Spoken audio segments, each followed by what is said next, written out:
Artificial sweeteners have skyrocketed in popularity over the past few decades. It's hard to go anywhere and not find a rainbow's worth of those little packets nearby, or at least someone who doesn't have one stored in their purse. And while there always seems to be one that is more popular than another, the ubiquity of these additives has made many of us forget to question how they might be affecting our health. And so, in today's video, we'll be debunking the top 9 myths surrounding artificial sweeteners so that we can have a better understanding of these commonly used packets to make the right choices when using them. Is diet soda really better than regular Coke? Should you stay away from fruits because of the fructose? Stay tuned and find out.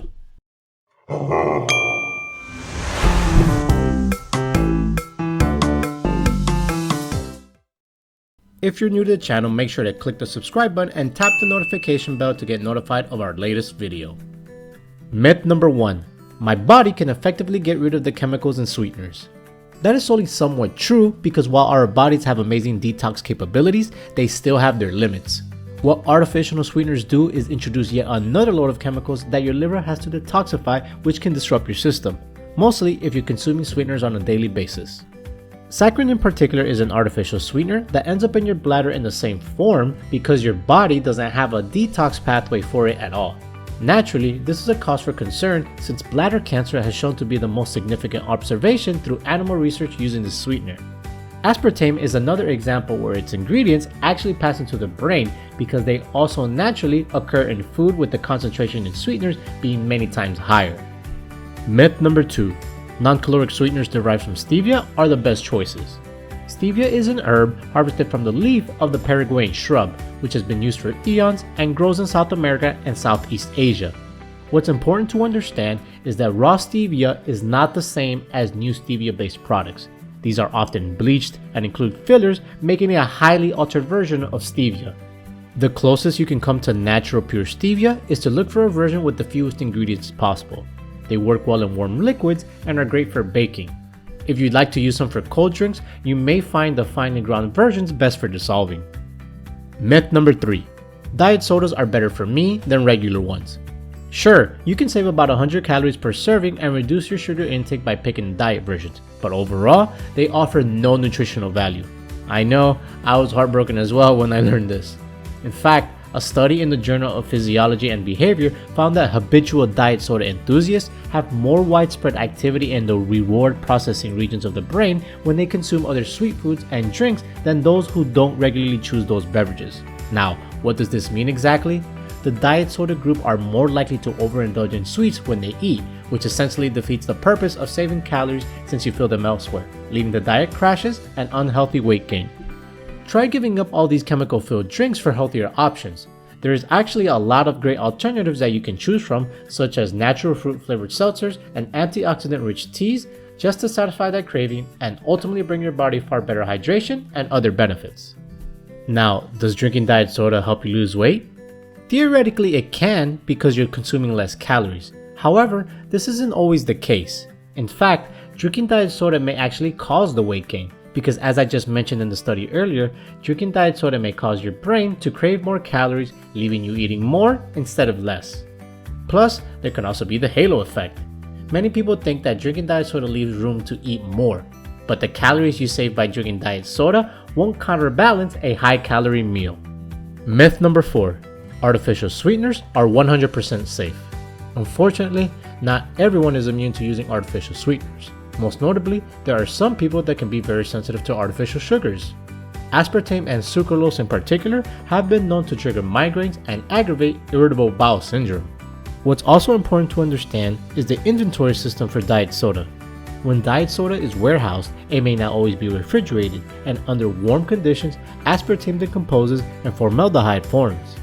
In addition, if you're drinking canned soda, the cans may be lined with bisphenol A, which has been known to mimic the hormone estrogen and interfere with the nervous and reproductive system development. To avoid BPA, experts recommend buying your soda in a bottle. Look for the number 1 or number 2 on the bottom of the bottle to make sure that you're not consuming BPA. And while experts share these points so that you're fully informed, please note that the FDA advises that small amounts of formaldehyde and BPA can be consumed without harming your health. Myth number 5. It's not addictive, it's mind over matter. Discipline is a topic of controversy when it comes to the consumption of artificial sweeteners. What does the research say? In animal studies, sugar has been shown to be addictive, causing the common symptoms of an addictive substance, including craving, binging, and withdrawal. So you can see that the struggle is definitely real here. We know that in humans, the addictive properties in natural sweeteners can have a similar effect on the brain as alcohol and cocaine. Activating the same pleasure centers as these drugs do, a sugar habit can actually become an impossible habit to overcome. Whenever we eat something sweet, our brain's reward center, or nucleus accumbens, is triggered, causing a release of dopamine, also known as the pleasure neurotransmitter. Over time, the body develops a tolerance, causing it to seek more in order to reinforce the feeling. It creates a vicious cycle where we inevitably experience withdrawal symptoms when trying to reduce sugar consumption. An easy way to reduce your dependence on sweeteners is to replace one beverage per week with water until you've eliminated all sweetened drinks. One small study of 20 participants found that just after 2 weeks of eliminating added sugar and artificial sweeteners, 95% said their sweetened goods tasted too sweet or sweeter than they had before. And not only that, but at the end of the study, 95% of participants said they would use less or even no sugar going forward. Myth number 6. Fruit is bad because it contains fructose. Decades ago, sugar producers tried to convince the US population, with some success, that fruit is bad for you because of its fructose content.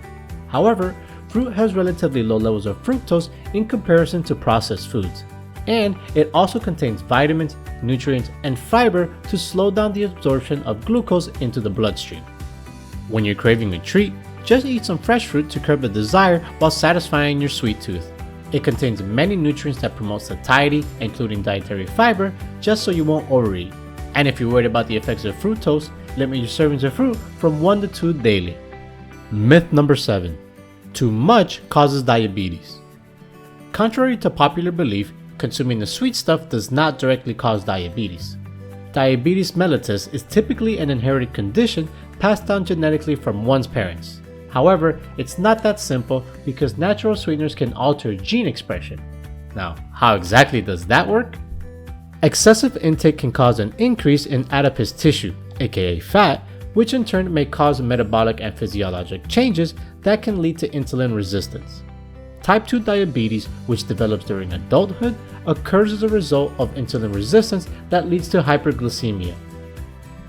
While people with diabetes do typically have a genetic predisposition towards it, lifestyle factors such as obesity related to the overconsumption of sweeteners and a sedentary lifestyle play a major role in the development of the disease. Now, what if you have diabetes? Is avoiding sugar more important for you than for other people? While this is a question we recommend asking your doctor, our research has shown that sugar needn't be avoided altogether unless you wish to do so, but does need to be accounted for in your eating plan and any medication dosing. Remember, you may eat more sugar than you realize. In fact, it's hiding in unexpected foods such as bread, salad dressing, and pasta sauce as an example.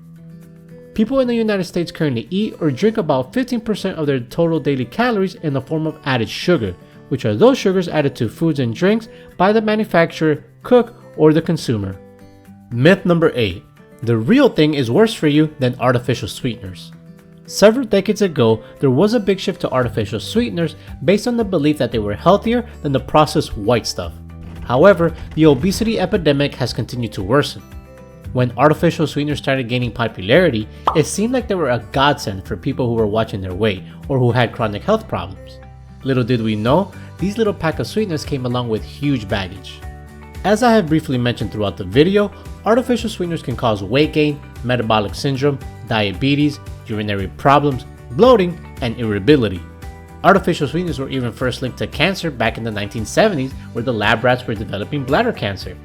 Though non-human studies are always an accurate indicator of similar health outcomes in humans, several other studies have found that saccharin, the sweet and low sweetener, aspartame, the neutral sweet sweetener, and sucralose, the Splenda sweetener, plus other artificial substitutes may actually be just as bad or worse than the real thing, altering glucose and insulin levels, increasing rates of metabolic syndrome, diabetes, cardiovascular disease, and excessive weight gain in cases where they were consumed frequently.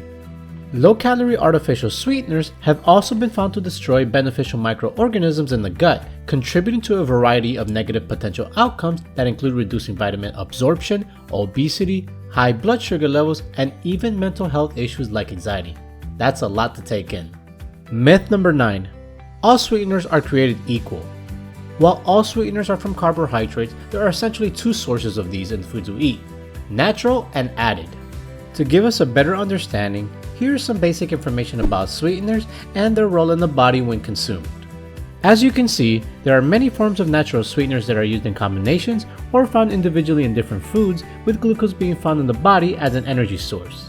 Now, as far as sweeteners being different, a study to determine the physiological differences between glucose and fructose found the test subjects who consumed more fructose accumulated twice as much visceral fat, insulin sensitivity dropped about 70%, and LDL, which is the bad cholesterol, rose about 14%.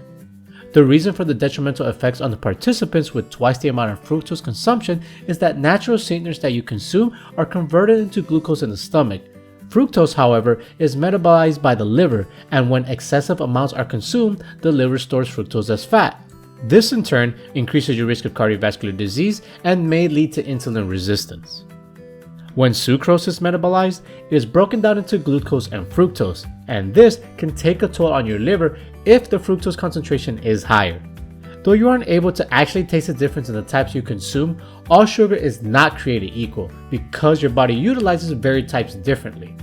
When it comes to naturally occurring sweeteners, choose foods that are metabolized easily, i.e. foods with lower fructose levels, to reduce the burden on the liver and reduce or eliminate excess fat storage. Most vegetables have a favorable fructose to glucose ratio, as do mandarins, plums, and cherries. Dairy products in particular are free from fructose. However, people with lactose intolerance should not consume milk products. Therefore, when a sweetener is consumed, it should be as minimally processed as possible. Though the actual nutritional benefits of natural sweeteners do not outweigh the fact that they are still sugars, there are some potentially health benefits to including naturally sweetened items in one's diet versus empty calories with a high sugar content. So there you have it, 9 myths debunked about artificial sweeteners. Let us know in the comments below what surprised you the most. If you enjoyed today's content, make sure to smash the like button as it helps support the channel and help with the YouTube algorithm. Thank you for watching, and we'll see you in the next video.